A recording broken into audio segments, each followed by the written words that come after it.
Elle bosse pour une ONG? Le réseau Sortir du nucléaire. C'est pas eux qui veulent un moratoire sur la mine?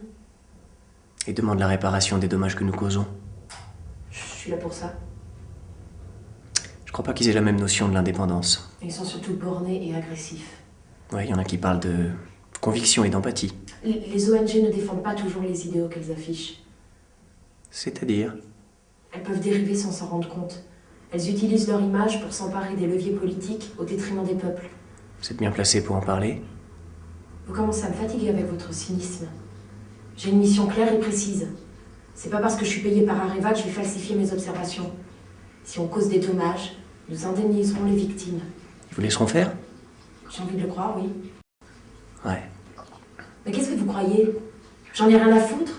J'ai pris ce poste pour découvrir du pays, avoir des visas sur mon passeport, me dire que je suis une grande aventurière?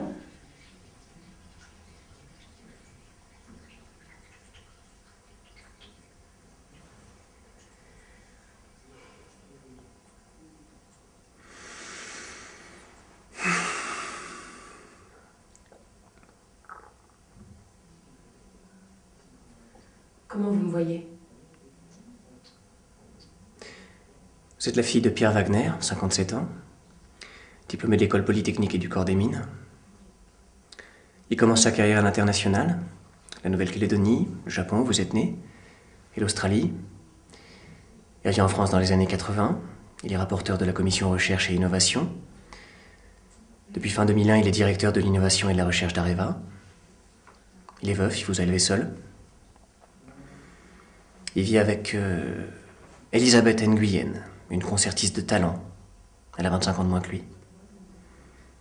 Elle a le même âge que vous, je crois. Comment vous me voyez? Bah, vous avez 33 ans. Vous avez fait Sciences Po. Vous êtes titulaire d'un master à Oxford. Vous avez démarré chez Lankomasi parce que vous maîtrisez très très bien le japonais et le vietnamien. Vous êtes professeur à Sciences Po, conseillère pour la recherche à la Fédération des ressources. Et depuis...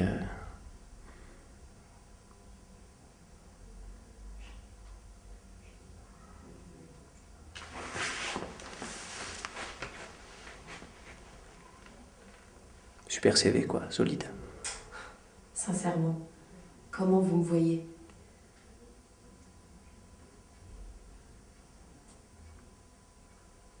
Des yeux indéchiffrables. Enfin, pour moi. Gris vert. Vague, inaccessible. Où est votre vie, Julie? Qu'est-ce que vous faites quand vous rentrez chez vous? Qui est là, par le chat?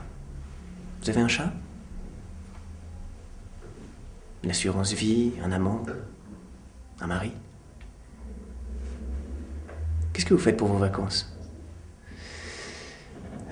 Oui, c'est vrai. Toutes ces questions, elles seraient une forme d'agression pour vous, non? Qu'est-ce que vous allez faire après? Là, vous allez vous détourner parce que vous allez vous sentir humilié, fâché.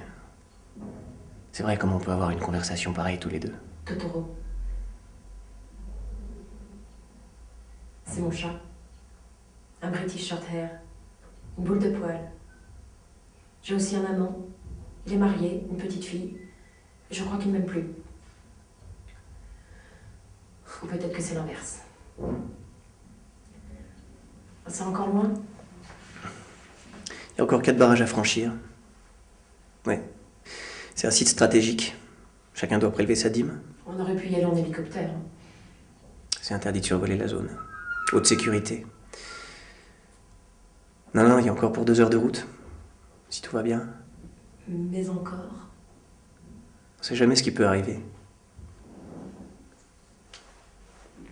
L'autoroute de l'uranium mène au port de Cotonou. Le minerai est acheminé par cargo. Où on le transforme en barre de combustible qui fournit 65% des besoins électriques de la France. Je connais ma leçon. Il n'y a pas une ville plus proche? Il y a une légende touareg qui raconte que un esprit hante la région, à l'intérieur des mines. Un esprit féminin qui consomme les âmes humaines. Parfois, elle sort pour tuer quelqu'un. Toutes les morts inexpliquées lui sont attribuées. Bienvenue au Niger.